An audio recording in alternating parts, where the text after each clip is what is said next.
খেলাধুলা হলো মানুষের মনের খোরাক।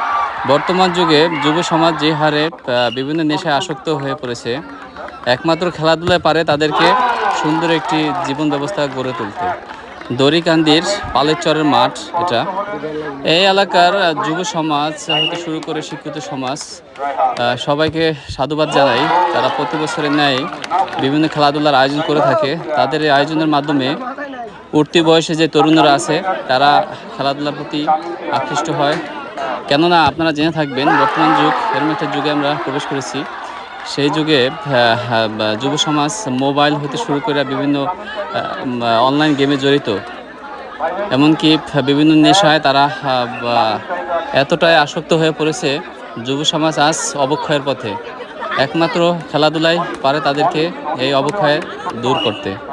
আমরা যারা 90 দশকের ছেলেমেয়ে তারাই জানি একটা সময় আমাদের বিকালবেলা মাঠে না গেলে আমাদের বিকালবেলায় মনে হতো না যে আমরা সুন্দর একটা বিকাল কাটাইতাম। কিন্তু আজ যদিও তাদেরও দোষ না, কারণ আমরা বিভিন্ন এলাকায় যে মাঠগুলো আছে সেই মাঠগুলো বিভিন্নভাবে বাণিজ্যিকভাবে আমরা চাষাবাদ অথবা বাড়িঘর করে মাঠগুলোও নষ্ট করে ফেলি।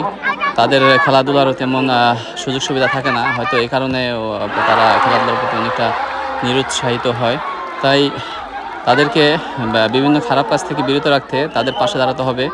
বিভিন্ন সময়ে বিভিন্ন সিজনে ফুটবল, ক্রিকেট হতে শুরু করে যে খেলাগুলো আমাদের মনের বিকাশ ঘটায়, শারীরিক বিকাশ ঘটায়, সেই খেলাগুলোর আয়োজন করতে হবে। মনে রাখতে হবে আজকের যুবকরা যদি খারাপ দিকে চলে যায় তাদের ভবিষ্যৎ খুব ভয়ঙ্কর দিকে ধাবিত হবে। তাই তাদের খেয়াল রাখা আমাদের নৈতিক দায়িত্ব।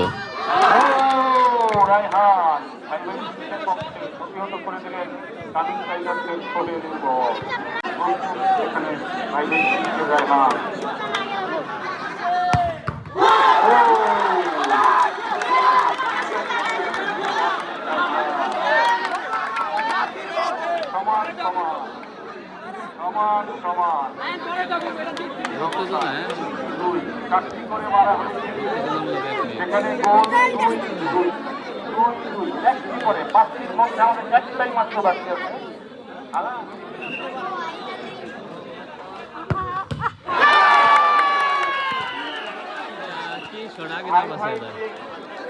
একটা বাকি শট তামিল টাইগার্সের পক্ষে তিনি শট করবেন, কিন্তু তার উপর নির্ভর করবে খেলা কোন দিকে যাবে, খেলা কোন দিকে যাবে। এটা গোল হয় তাহলে কিন্তু